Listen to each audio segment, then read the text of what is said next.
ഇച്ചിലൂടെ തിയേറ്ററിൽ ഓടേണ്ടത്? എടാ അത് ഇത് എങ്ങനെ മാനസികമായിട്ട് ഇവരെ ഇൻഫ്ലുവൻസ് ചെയ്യുന്നത് ചോദിച്ചു കഴിഞ്ഞാൽ നമുക്കത് ഇത് പേഴ്സൺ ടു പേഴ്സൺ അല്ലേ. ഇപ്പൊ നമ്മൾ ഒരു സിനിമ മാർക്ക് കൊണ്ടിട്ട് നമ്മൾ ആരും പോയിട്ട് ഇതുപോലത്തെ കാര്യങ്ങൾ ചെയ്യില്ല. ഇത് ഡിപ്പെൻസ് ഓൺ അവരുടെ ചൈൽഡ്ഹുഡ്, അവരുടെ ഇത്തരത്തിലുള്ള അവരുടെ സ്കൂളിംഗ്, ഇതിനൊക്കെ അടിസ്ഥാനമാകുമ്പോൾ ഇതൊക്കെ അപ്ബ്രിങ്ങിങ്ങിന് അനുസരിച്ചിരിക്കും. മനസ്സിലായി? അവർക്കുണ്ടായിട്ടുള്ള ട്രോമകൾ അവരുടെ അനുസരിച്ചിരിക്കും. ഇതൊക്കെ സിനിമക്ക് ഒരു പരിധി കൂടുതലൊന്നും ഇൻഫ്ലുവൻസ് ചെയ്യാൻ പറ്റുമെന്ന് എനിക്ക് തോന്നുന്നില്ല. ഇൻഫ്ലുവൻസ് ഉണ്ട്, ഇല്ല എന്നല്ല. പക്ഷെ അൾട്ടിമേറ്റ്ലി ആ വളർന്നു വരുന്ന ആ ചെറുപ്പക്കാരന്റെ അപ്ബ്രിങ്ങിങ്ങും കുട്ടിക്കാലം അല്ലെങ്കിൽ അയാളുടെ അഡോളസെന്റിൽ അയാൾ കാണുന്ന ചുറ്റുമുള്ള ആൾക്കാർ, അപ്പൊ എല്ലാ സാധനം ഇൻഫ്ലുവൻസ് ചെയ്യും. സിനിമ മാത്രമല്ലല്ലോ, സൗഹൃദം ഇൻഫ്ലുവൻസ് ചെയ്യും, അയാളുടെ റിലേറ്റീവ്സ്, ഇതൊക്കെ ഇൻഫ്ലുവൻസ് ചെയ്യും. അപ്പൊ സിനിമേനെ മാത്രം നമുക്ക് അടിച്ച് ഈ സിനിമ കണ്ടതുകൊണ്ട് ഇയാൾ ഇങ്ങനെ ആയിപ്പോയി എന്ന് നമുക്ക് പറയാൻ പറ്റില്ല.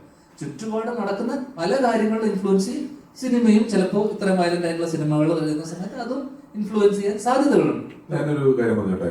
അതായത് ഒരു വലിയ കൊലപാതകം, ആ കൊലപാതകത്തിന് ശേഷം രണ്ട് വീട്ടുകാർ തമ്മിൽ വലിയ പ്രതികാരം, വർഷങ്ങളോളം പ്രതികാരം തമ്മിൽ മിണ്ടൂല്ല എന്നൊക്കെയുള്ള കഥയാണ് ഗോഡ് ഫാദറിന്റെ യഥാർത്ഥ കഥ. എന്റെ ലക്ഷ്മി കൈകളിൽ കിടന്ന പെടഞ്ഞ് മരിച്ചു എന്നൊക്കെ പറയുന്നത് വെട്ടിക്കൊന്നതാണ്.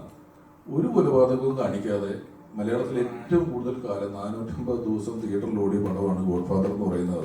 ഇപ്പൊ ഒരു സിനിമ എങ്ങനെ ആളുകളിലേക്ക് എത്തിക്കണം എന്നുള്ളത് അതിന്റെ എഴുത്തുകാരൻ വിചാരിക്കുന്ന പോലെയാണ്. ഇപ്പൊ ഞാൻ 2 പടം ചെയ്തു, ഒരു തുള്ളി ചോര ഈ 2 പടത്തിൽ കാണിച്ചിട്ടില്ല. കാണിക്കുന്നവന് കാണിക്കുകയും ചെയ്യാം. പക്ഷേ ഞാൻ ഉൾപ്പെടെ അല്ലെങ്കിൽ നമുക്ക് മുൻപേ നടന്ന ഒരു തലമുറയെ പൊളിറ്റിക്കൽ കറക്റ്റ്നെസ് എന്നൊരു വാക്ക് പഠിപ്പിച്ചു തരികയും അത് നിറം, ശരീരം, ജാതി ഇതൊക്കെ വെച്ച് പരിഹസിക്കുന്നത് മാത്രമല്ല, മനുഷ്യനെ കൊല്ലുന്നത് പൊളിറ്റിക്കലി ഇൻകറക്റ്റ് ആണ് എന്ന് ഒരു പൊളിറ്റിക്കൽ കറക്റ്റ്നെസ്സുകാരും വാദിക്കുന്നതോ അല്ലെങ്കിൽ കൊലപാതകങ്ങൾ റീ റെക്കോർഡ് ചെയ്ത് മ്യൂസിക് ഇട്ട് ഗ്ലോറിഫൈ ചെയ്യുന്നതിനെതിരെ ഒരു പൊളിറ്റിക്കൽ കറക്റ്റ്നെസിന്റെ വാചകങ്ങളോ എവിടെയും ഞാൻ ഇതുവരെ കാണുകയോ കേൾക്കുകയോ ചെയ്തിട്ടില്ല. നമ്മൾ വളരെ പരിമിതമായ ഒരു സ്ഥലത്തിരുന്നുകൊണ്ടാണ് ഈ ഒരു മാറ്റർ എപ്പോഴും സംസാരിക്കുന്നത്. ഇപ്പം ഞാൻ ഈ ഇടയ്ക്ക് ക്യൂവിൽ ഇന്റർവ്യൂവിൽ ഞാൻ ഈ കാര്യം പറയുമ്പോൾ അതിൽ കുറെ പേര് അയ്യോ അങ്ങനെ എന്താ പറയുന്നത്, ഇതാണോ അതാണോ എന്നൊക്കെ ചോദിച്ച് കമന്റ് കുറിച്ച് ഞാൻ ഈ മാറ്റർ 5 മാസം മുമ്പ് സംസാരിച്ചതാണ്. അതായത് നമുക്കിപ്പം സോഷ്യൽ മീഡിയയിൽ ഇതിന്റെ കഷ്ണങ്ങൾ വരും, സർട്ടിഫിക്കറ്റും സെൻസറിങ്ങും ഒക്കെ തിയേറ്ററിലല്ലേ ഉള്ളൂ, ഇതിന്റെ കഷ്ണങ്ങൾ വരുമല്ലോ.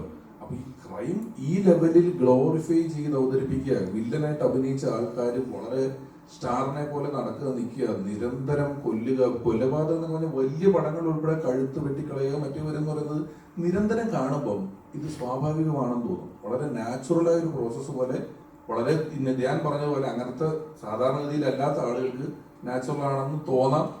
ചെറിയൊരു നിയന്ത്രണം ഉള്ളത്. നമ്മുടെ നാട്ടില് കളിപ്പാട്ടങ്ങളുടെ കൂട്ടത്തിൽ തോക്ക് വയ്ക്കുന്ന നാടായിരുന്നു.